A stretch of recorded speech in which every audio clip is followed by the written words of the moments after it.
Alors Laura, Bon. je vais revenir sur ton travail 2 petites minutes, évidemment. Donc toi, tu as présenté un mémoire de master en sciences de la santé publique, c'était à l'UC Louvain.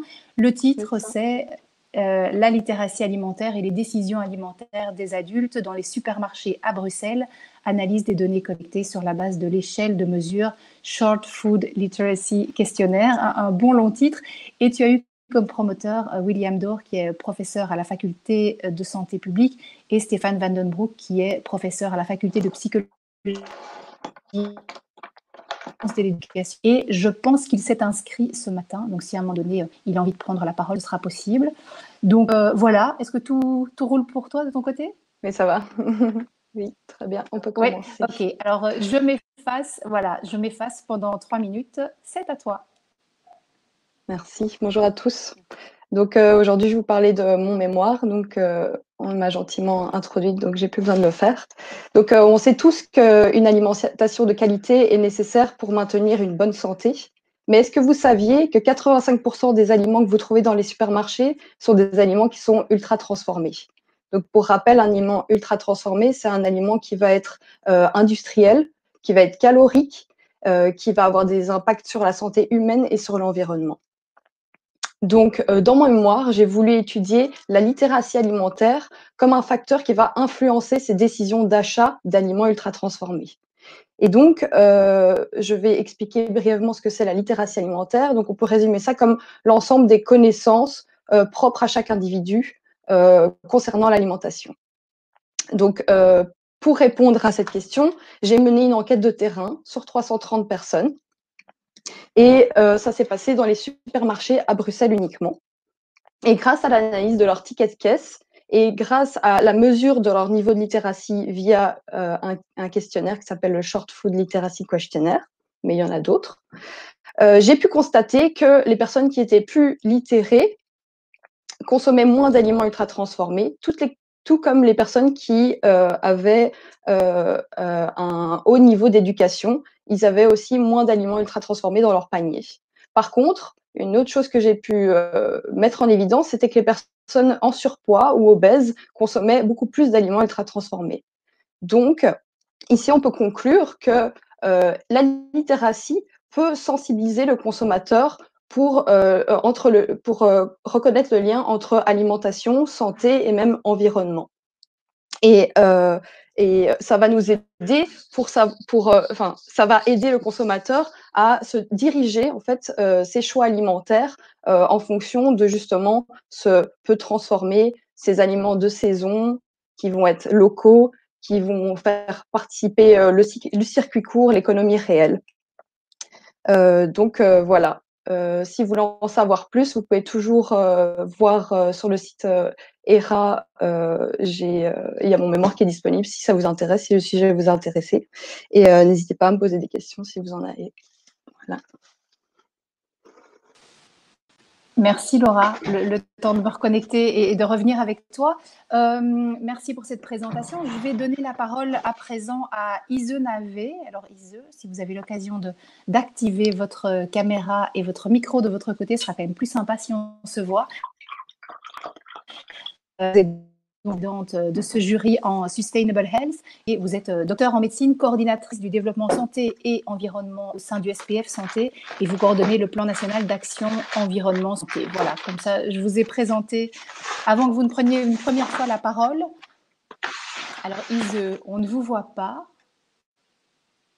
Est-ce que vous êtes bien là? On avait envie de vous voir ce matin, on a vu que vous étiez connecté. Ah, voilà. Voilà. Bonjour. Bonjour. J'avais du mal à Merci connecter d'être ma là. vidéo. Voilà. Avec plaisir. Alors, parfait. Merci à tous. Alors, un petit mot de la présidente du jury. Alors, qu'est-ce que vous avez souhaité mettre particulièrement en avant dans ce mémoire? Écoutez, c'est vraiment un sujet d'actualité et tout le monde doit manger et donc c'est vraiment très important l'éducation, une bonne alimentation. Et donc, on trouvait ce sujet de mémoire particulièrement intéressant aussi. Donc, de voir que ce sont les personnes plus éduquées, etc., qui mangent quelque part mieux, donc parce que des aliments transformés sont de moins bonne qualité nutritive, etc. Donc, c'est vraiment primordial dès l'éducation des jeunes enfants, je pense, de mettre ça à l'avant pour qu'ils assurent toute leur vie, pour leur santé, pour le quotidien, l'impact sur l'environnement, etc. Ce sont des choses primordiales. Donc voilà, on avait beaucoup apprécié ce mémoire et ce sujet et la manière de l'avoir traité. Merci Ze, merci beaucoup. Alors n'hésitez pas évidemment à poser vos questions à Laura. Alors une première question, peut-être Laura, le temps que ça se débloque un petit peu sur le chat, on espère. Là, qu'est-ce qui t'a mis sur la piste de ce sujet de mémoire? Alors moi, je ne t'entends pas. Je ne sais pas si... Est-ce que les autres entendent Laura? C'est moi, désolée, je n'avais pas activé le micro. Parfait, à toi. En fait, ce qui m'a intéressée dans ce mémoire, c'est que en santé publique, je me sentais pas forcément très incluse en tant que diététicienne. On parle pas beaucoup d'alimentation finalement dans mes cours. Et voilà, j'ai voulu terminer plutôt nutritionnelle, on va dire, pour mon mémoire, parce que c'est ce qui m'intéresse finalement. Et en fait, je suis partie de cette classification NOVA. Je ne sais pas si on peut remettre l'illustration que j'avais mis pour ma présentation. Mais en fait, c'est une classification des aliments selon leur degré de transformation. Et donc, vous voyez ici en bas, le NOVA 1, c'est le peu transformé. Et ça va jusqu'à NOVA 4, très transformé. Donc, vous pouvez voir du Nutella, du Kotor, très riche en... C'est du chocolat, mais c'est le premier ingrédient que vous allez voir, c'est du sucre. Donc, voilà, ça, c'est tous des aliments qui peuvent être... qui ont fait que...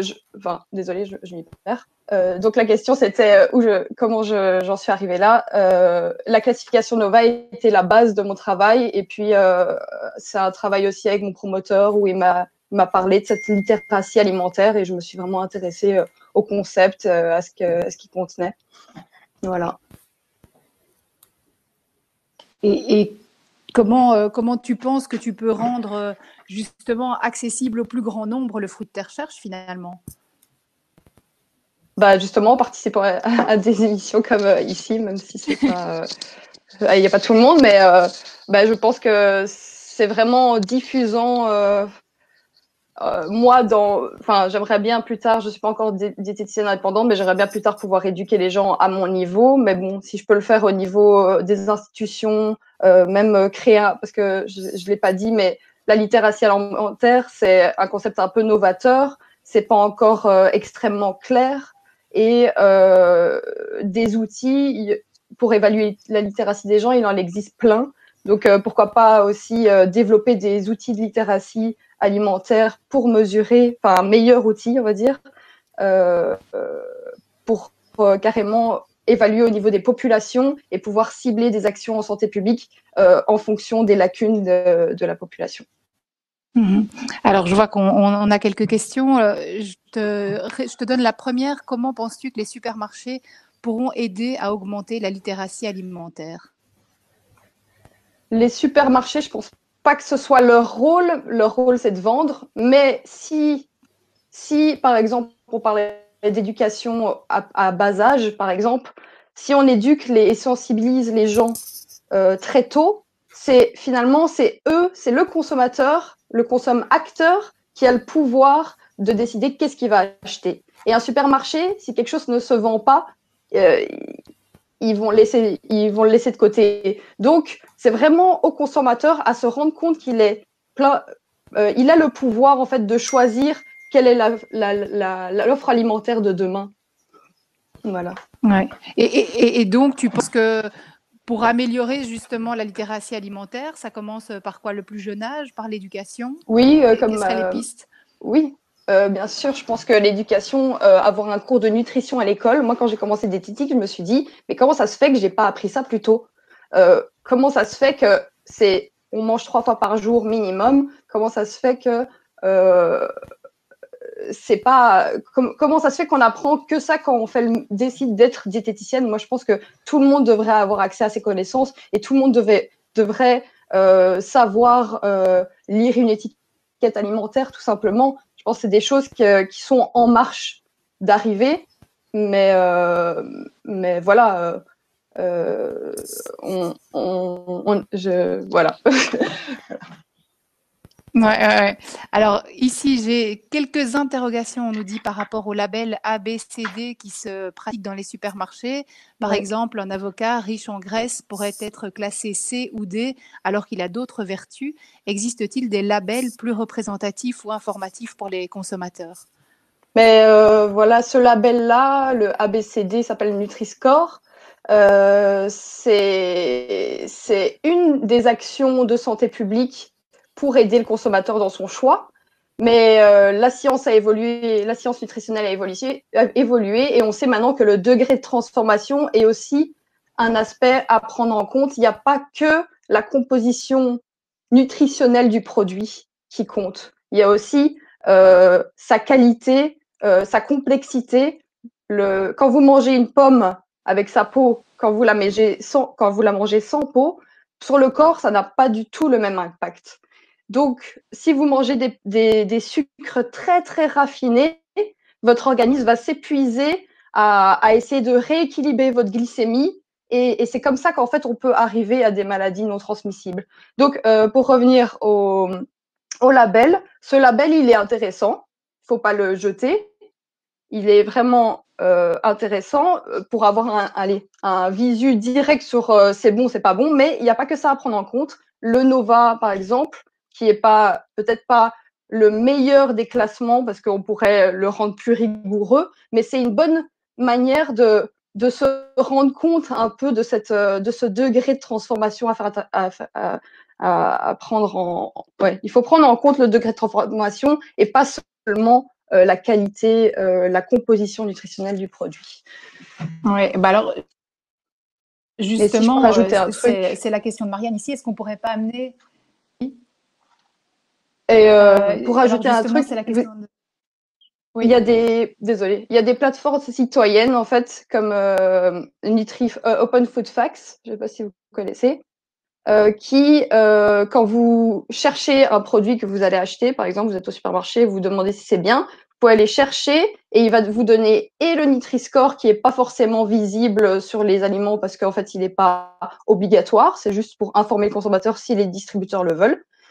Donc là, vous avez et le Nutri-Score et le Nova, et des fois, vous avez même des espèces d'estimations écologiques, on va dire, genre pour l'empreinte carbone, pour savoir un peu. Et donc, c'est en mettant tous ces différents indicateurs en perspective qu'on peut vraiment prendre un choix éclairé sur et se rendre compte si cet aliment est bon ou moins bon pour sa santé. Voilà. Intéressant de cette plateforme? J'ai pas entendu le début, ça a coupé. Le nom de cette plateforme, si tu peux le répéter. Open Food Facts. Ah oui, Open Food Facts. Alors, c'est vrai qu'il y a une autre. Oui. C'est une plateforme citoyenne. Donc, c'est les gens qui eux-mêmes alimentent cette plateforme. C'est ça qui est génial avec ce concept, je trouve. Ouais. Et alors, il y a une autre appli qui marche pas mal, c'est Yuka. Alors, est-ce qu'elle peut aider à améliorer la littératie alimentaire? Oui, je pense. Je sais pas exactement ce que Yuka propose. Il me semble que c'est juste le Nutri-Score. Il y a peut-être d'autres évaluations. Je pense que c'est des points rouges. Enfin, je me rappelle plus exactement de Yuka. Mais voilà. Mais tout ce qui peut sensibiliser, finalement, est utile aussi. Mais il faut pas non plus avoir... Je pense qu'avoir trop d'informations tue l'information aussi. Donc, il faut quand même rester... Enfin voilà, rester juste sensé, même avec juste les quelques lignes conductrices que je vous ai données. Je pense que vous n'avez même pas besoin des applications. Vous pouvez vous dire, est-ce que ça c'est très transformé, c'est industriel, ou bien est-ce que c'est juste des fruits et ils ont juste poussé dans un arbre. Voilà. Oui, c'est vrai. Finalement, c'est le bon sens.